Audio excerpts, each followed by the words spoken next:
आज की हमारी जो ये वीडियो है ये फोलिक एसिड के ऊपर है। सबसे पहले तो मैं अप्रिशिएट करना चाहूँगी न्यूट्री फैक्टर को, क्योंकि after a very long time हमने बड़ा वेट किया है कि हमें locally produced good quality supplements available हो सके और हम अब रिलाई नहीं कर रहे इम्पोर्टेड सप्लीमेंट्स के ऊपर। So this is a very good thing. और फोलिक एसिड हमारे लिए बहुत ज़रूरी है। हमें folic acid almost 400 mcg daily required है। इसकी recommended daily allowance RDA 400 mcg है। अच्छा, सबसे पहले हम बात करेंगे कि ये क्यों ज़रूरी है हमारी बॉडी में। ये हमारी सेल ग्रोथ के लिए ज़रूरी है। जो हमारे सेल्स हैं उसकी ग्रोथ और उसके हेल्दी होने को मॉनिटर करती है फोलिक एसिड। और जितने हेल्दी आपके सेल्स होंगे उतने ही हेल्दी आपके ऑर्गन्स होंगे, उतना ही हेल्दी आपका सिस्टम होगा। लेट्स से आपका हार्ट है, वो एक ऑर्गन है, उसके अगर हेल्दी सेल्स हैं तो आपका उतना ही हेल्दी हार्ट का सिस्टम होगा। सर्कुलेशन, ब्लड सर्कुलेशन सिस्टम उतना ही हेल्दी होगा और उतना ही हेल्दी आपकी बॉडी होगी अल्टीमेटली। तो इसका बिल्कुल डायरेक्ट कोरिलेशन है फ्रॉम सेल्स टू बॉडी। तो ये आपकी सेल्स की ग्रोथ को और सेल्स की हेल्थ को मॉनिटर करता है। उसके अलावा फोलिक एसिड प्रेगनेंसी में बहुत ज़रूरी है। वो ख़वातीन जो कंसीव करना चाहती हैं या जो फैमिली प्लानिंग कर रही हैं, उनको चाहिए कि वो फोलिक एसिड अपने डाइट में भी डालें और साथ सप्लीमेंट भी लें, ताकि उनकी जो एक RDA है वो पूरी होती रहे फोलिक एसिड की।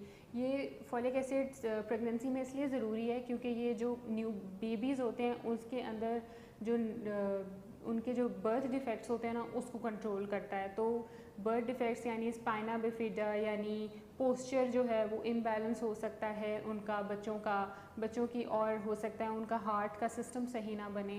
तो ये जो सारी चीज़ें हैं ये फोलिक एसिड कंट्रोल करता है। उसके अलावा folic acid maternal tissue growth में भी हेल्प करता है, यानी मदर के जो टिश्यूज़ हैं उसकी जो ग्रोथ हो रही होती है ड्यूरिंग प्रेगनेंसी, जो नए टिश्यूज़ बन रहे होते हैं जो उसको डिलीवरी के लिए प्रिपेयर करते हैं, उसकी प्रोडक्शन में भी फोलिक एसिड हेल्प करता है। इसके अलावा फोलिक एसिड आपको एनीमिया के रिस्क से भी बचाता है, यानी जितना अच्छा फोलिक एसिड कंटेंट आपकी डाइट में है उतने ज़्यादा चांसेस है कि आपको एनीमिया नहीं होगा।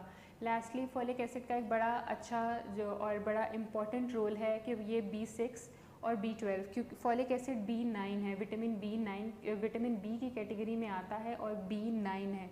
और ये फोलिक एसिड B6 और 12 के साथ मिलके होमोसिस्टीन के लेवल्स को कंट्रोल करता है। होमोसिस्टीन्स जो होते हैं ना, वो आपके CVD को प्रोग्रेस करते हैं, आपके हार्ट स्ट्रोक के चांसेस ज़्यादा होते हैं अगर आपके ब्लड में होमोसिस्टीन लेवल्स ज़्यादा हो गए हैं।